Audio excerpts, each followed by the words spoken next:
दोस्तों, आज की बौद्ध कहानी समय जैसा भी हो शांत रहना सीखो इस विचारधारा पर आधारित है। यह एक काल्पनिक कथा है, पर बौद्ध धर्म की शिक्षाओं जैसे धैर्य, शांति और कर्म के सिद्धांतों से प्रेरित है। प्राचीन समय की बात है। भारत में मगध के निकट एक छोटा सा गांव था जिसका नाम सूरजपुर था। इस गांव के किनारे एक विशाल सागर लहराता था जो अपनी गहराई और रहस्यों के लिए प्रसिद्ध था। गांव में एक युवक रहता था जिसका नाम अशोक था। वह एक मेहनती मछुआरा था, पर उसका स्वभाव अधीर और क्रोधी था। छोटी छोटी बातों पर वह अपना आपा खो बैठता, जैसे कभी सागर में मछलियां ना मिलने पर तो कभी बाजार में कम दाम मिलने पर। गांव वाले उसके गुस्से से परेशान होकर उससे दूरी बनाए रखते थे, क्योंकि उसका गुस्सा अक्सर दूसरों को भी परेशान करता था। एक दिन अशोक अपनी नाव लेकर सागर किनारे मछली पकड़ने गया। सुबह से दोपहर तक जाल डाला, पर एक भी मछली नहीं फंसी। सूरज की धूप भी तेज हो रही थी। अब उसका धैर्य जवाब दे रहा था। आखिर में वह गुस्से में अपना जाल फेंक दिया और चिल्लाया, यह सागर मेरा दुश्मन है, हर बार मुझे खाली हाथ छोड़ देता है। उसकी आवाज लहरों में गूंज उठी, मानो सागर को चुनौती दे रही हो। तभी एक जोरदार तूफान उठा, काले बादल छा गए, लहरें आसमान छूने लगी। अशोक की छोटी सी नाव डगमगा उठी और वह डर से कांपने लगा, और सागर में तूफान के कारण वह भी लहरों में डूबने लगा। तभी तूफान के कारण दूसरी लहर ने उसे सागर के बीच एक छोटे से टापू में फेंक दिया। तूफान जब शांत हुआ और जब वह होश में आया तो उसने देखा कि उसकी नाव टूट चुकी थी और वह अकेला था। आसपास सिर्फ पानी और चट्टानें थी। अशोक का गुस्सा अब डर में बदल गया था। उसने सोचा, यह सब मेरे गुस्से की वजह से हुआ। अगर मैं शांत रहता तो शायद यह दिन देखना नहीं पड़ता। लेकिन अब बहुत देर हो चुकी थी। वह टापू पर भटकने लगा, भोजन व पानी की तलाश में। दूसरे दिन जब वह चट्टान के पास बैठा था तो उसे एक बूढ़ा भिक्षु दिखाई दिया। भिक्षु का चेहरा शांत व तेजस्वी था।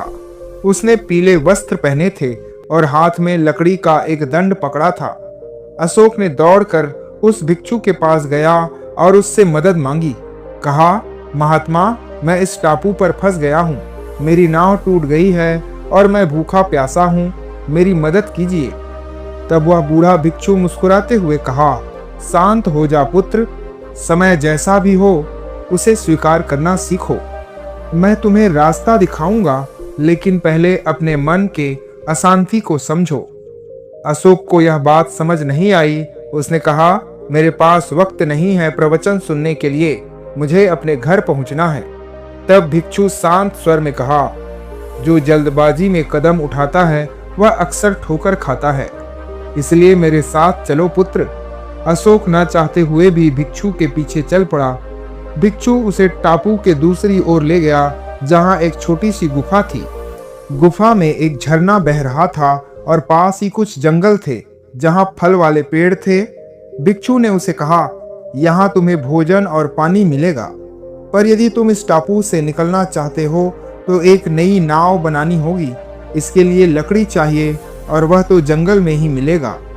तो अशोक ने कहा, मैं अभी जंगल जाता हूँ और लकड़ी काट लाता हूँ। तो भिक्षु ने उसे रोका।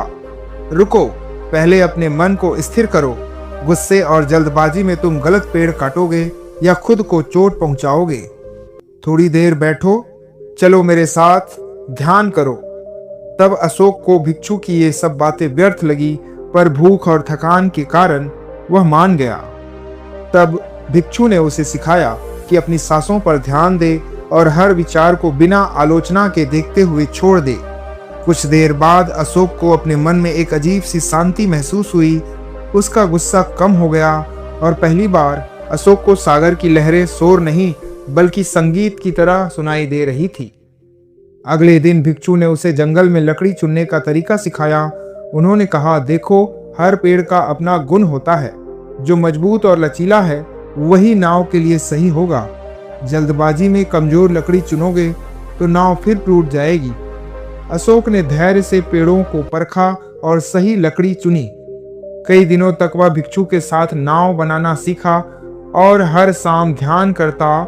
इस दौरान उसने देखा कि भिक्षु कभी परेशान नहीं होते, न तूफान से न भूख से। एक दिन अशोक ने उस भिक्षु से पूछा, आप हमेशा शांत कैसे रहते हैं? यह टापू, यह सागर, यह सब आपको परेशान नहीं करता? तब भिक्षु ने जवाब दिया, सागर की तरह जीवन भी है पुत्र, कभी शांत कभी तूफानी, पर सागर अपनी गहराई में हमेशा स्थिर रहता है। लहरें ऊपर ऊपर होती है पर नीचे शांति होती है। मन को भी वही गहराई ढूंढनी होती है। जब तुम बाहर के तूफान को अपने भीतर ना आने दो तो तुम शांत रह सकते हो। अशोक ने गहरी सांस ली और कहा, मैं समझ रहा हूँ, मेरा गुस्सा मेरी कमजोरी था। अगर मैं उस दिन शांत रहता तो शायद तूफान से बच जाता।